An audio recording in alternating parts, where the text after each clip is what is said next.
ជំរាបសួរបងប្អូនថ្ងៃនេះខ្ញុំនឹងបង្ហាញបងប្អូនពីរបៀបធ្វើនំត្រាវខ្ទិះដូង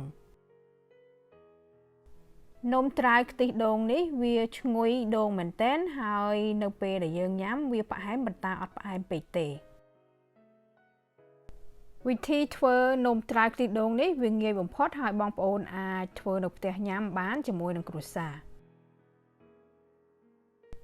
តោះកុំឲ្យបងប្អូនចាំយូរយើងមកមើលគ្រឿងផ្សំទាំងអស់គ្នាគ្រឿងផ្សំមានដូចជាម្សៅអង្ករម្សៅឆាខ្ទិះដូងត្រាវស្ករហើយនិងអំបិលខ្លះ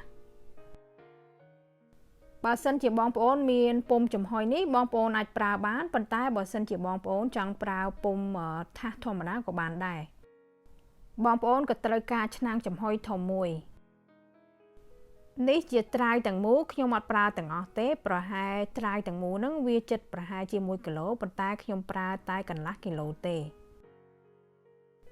បងប្អូនចិតសម្បកវាឲ្យអស់ទៅហើយបន្ទាប់មកយកវាទៅលាងទឹកហើយបន្ទាប់មកយើងនឹងកាត់វាជាល្អិត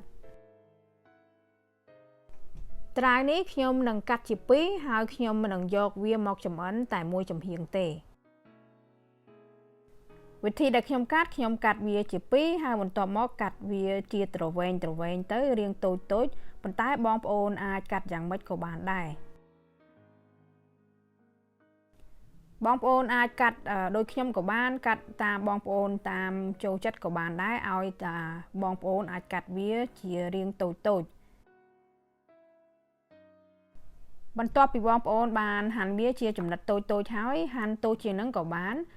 ឲ្យតែហាន់តូចហើយបន្ទាប់មកពួកយើងនឹងយកវាទៅស្ងោរបងប្អូនត្រូវការឆ្នាំងមួយហើយបងប្អូននឹងបើកភ្លើងហើយបន្ទាប់មកបងប្អូននឹងចាក់ទឹក4ពែងបារាំងចូលឬក៏1លីត្រហើយនេះជាត្រាវដែលយើងបានហាន់ជាល្អិត1ផោនឬក៏កន្លះគីឡូក៏បានដែរ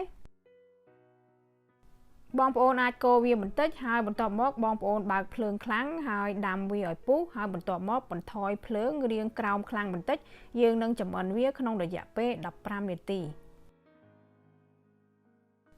បន្ទាប់ពី15នាទីបងប្អូនអាចយកស្លាបព្រានឹងទៅចុចវាមើលថាវាទន់ឬក៏ឆ្អិនទន់ល្អហើយបន្ទាប់ពី15នាទីត្រាវនឹងដែលយើងបានធ្វើនឹងវានឹងផុយល្អហើយបន្ទាប់មកបងប្អូននឹងបិទភ្លើងបន្ទាប់មកបងប្អូននឹងត្រូវការចានធំមួយហើយបន្ទាប់មកយើងនឹងចាក់ត្រាវនិងទឹកជាមួយនឹងត្រាវដែលបានឆ្អិនផុយនឹងចូលនៅក្នុងចាននឹងទាំងអស់បន្ទាប់មកទៀតពួកយើងនឹងដាក់ស្ករចូលស្ករនឹងចំនួន1ពែង1/3ឬក៏270 ក្រាមអំបិលកន្លះស្លាបព្រាកាហ្វេបងប្អូននឹងកូរគ្រឿងផ្សំទាំងអស់ហ្នឹងឲ្យវារលាយចូលគ្នាទាំងអស់បងប្អូននឹងកូរស្ករហ្នឹងឲ្យរលាយនៅក្នុងទឹកត្រាវហ្នឹងហើយឥឡូវហ្នឹងខ្ញុំចង់ប្រាប់បងប្អូនថាឥឡូវទឹកត្រាវហ្នឹងវានៅក្តៅខ្ញុំប្រើខ្ទិះដូង1កំប៉ុងឬក៏400មីលីលីត្របន្ទាប់ពីបងប្អូនចាក់ខ្ទិះដូងចូល1កំប៉ុងហ្នឹងឥឡូវខ្ទិះដូងហើយនឹងត្រាវទឹកត្រាវហ្នឹងឥឡូវវាអត់សូវក្តៅទេខ្ញុំធ្វើបង្ហាញបងប្អូនពីរបៀបនេះដើម្បីការពារកុំឲ្យទឹកហ្នឹងវាក្តៅនៅពេលដែលយើងចាក់ម្សៅចូលបន្ទាប់មកបងប្អូនកុំដាក់ម្សៅទាំងពីរមុខនឹងចូលបងប្អូននឹងទុកទឹកហ្នឹងត្រាវហ្នឹងជាមួយនឹងខ្ទិះដូងហ្នឹងទុកចោលក្នុងរយៈពេល5នាទីសិនបន្ទាប់ពី5នាទីបងប្អូនអាចដាក់ម្សៅខ្សាយឬម្សៅអង្ករចូល1ពែងឬក៏160ក្រាមម្សៅឆា1/3 ពែងឬក៏100ក្រាមបន្ទាប់មកបងប្អូននឹងកូរម្សៅនឹងឲ្យវាសព្វចូលគ្នាល្អបងប្អូនប្រហែលជាអាចត្រូវប្រើពេលរយៈពេលប្រហែលជា 2-3 នាទីរហូតដល់យើងកូរម្សៅនឹងឲ្យវាសព្វចូលគ្នាល្អនៅពេលដែលយើងលាយម្សៅភាគច្រើនវាអត់រលាយចូលគ្នាវានៅកកដុំប៉ុន្តែមិនថ្មីទេបន្តិចទៀតពួកយើងនឹងយកវាទៅកិន ដោយសារចានហ្នឹងវារាងធំបន្តិចយើងមិនអាចចាក់វាចូលតែម្ដងទេវានឹងក្រពុបដូច្នេះបងប្អូនត្រូវការពេងដូចខ្ញុំប្រើអញ្ចឹងរាងតូចបន្តិចទៅហើយដួសវាបន្ទាប់មកបងប្អូនអាចចាក់វាចូលទៅក្នុងម៉ាស៊ីនកិនហ្នឹងខ្ញុំប្រើម៉ាស៊ីនទឹកក្រឡុកហើយម៉ាស៊ីននេះយើងនឹងក្រឡុកវាចូលគ្នាឲ្យម៉ត់ចូលគ្នាល្អហើយនៅចុងក្រោយបងប្អូនអាចលើកចាននឹងធំនឹងហើយអាចចាក់វាចូលបានជំហានបន្ទាប់មកយើងនឹងយកទឹកត្រាវនឹងដែលយើងបានលាយម្សៅអីហ្នឹងឥឡូវយើងនឹងយកវាមកក្រឡុកឬក៏យើងយកវាមកកិនឲ្យម៉ត់បងប្អូននឹងកិននិងក្រឡុកវាឲ្យសព្វចូលគ្នាល្អក្នុងរយៈពេល1នាទី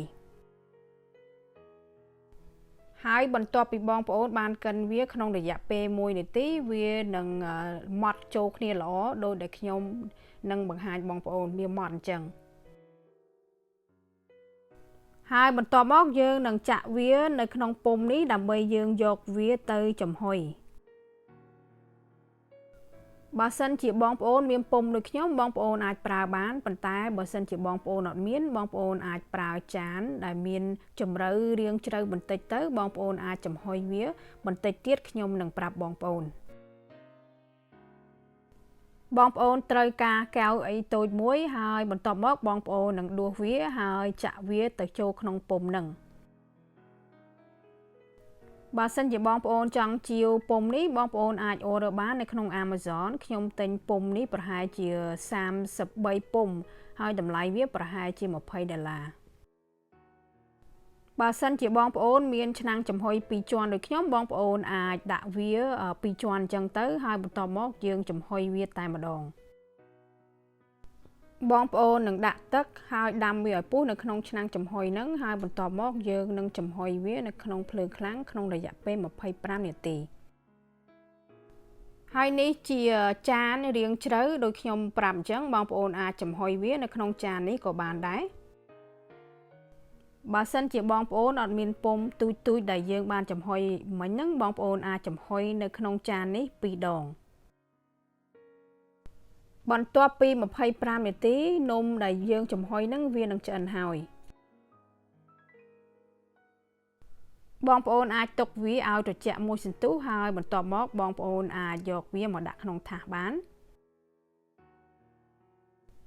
បើសិនជានំហ្នឹងវារាងក្តៅបងប្អូនអាចយកអីទៅគៀបហើយដួសវាចេញបានប៉ុន្តែបើសិនជាបងប្អូនចង់ទុកចោលឲ្យវាត្រជាក់ទៅបន្ទាប់មកយើងអាចយកវាមកដាក់ក្នុងថាសនឹងបានរីឯនំដែលយើងយកវាទៅចំហុយនៅក្នុងចាននេះវារាងជ្រៅហើយវារាងធំអញ្ចឹងដូច្នេះយើងត្រូវតែចំហុយវារាងយូរ30នាទីបើកភ្លើងខ្លាំងដដែលចំហុយវាក្នុងរយៈពេល30នាទីរីឯនំដែលនៅក្នុងពុម្ពនេះបងប្អូននៅពេលដែលយើងចំហុយហើយកុំទាន់យកវាចេញបងប្អូនទុកវាចោលក្នុងរយៈពេល20នាទីមុននឹងយើងបកវាបើមិនអញ្ចឹងទេវានឹងបែកអស់ហើយក៏ដូចគ្នានឹងនំនេះដែរបងប្អូនបន្ទាប់ពីវាឆ្អិនហើយបងប្អូនទុកឲ្យវាត្រជាក់សិនទៅមុនយើងយកវាទៅកាត់បើសិនជាយើងយកវាទៅកាត់ភ្លាមវានឹងមិនស្អាតល្អទេប៉ុន្តែនំមួយនេះខ្ញុំមិនបានកាត់ទេខ្ញុំបានថតឲ្យបងប្អូនមើលទេហើយនេះជានំដែលវារាងត្រជាក់ហើយបន្ទាប់មកបងប្អូនអាចបេះវាចេញពីពុម្ពនឹងបានប៉ុន្តែបើសិនជាបងប្អូនចង់ញ៉ាំ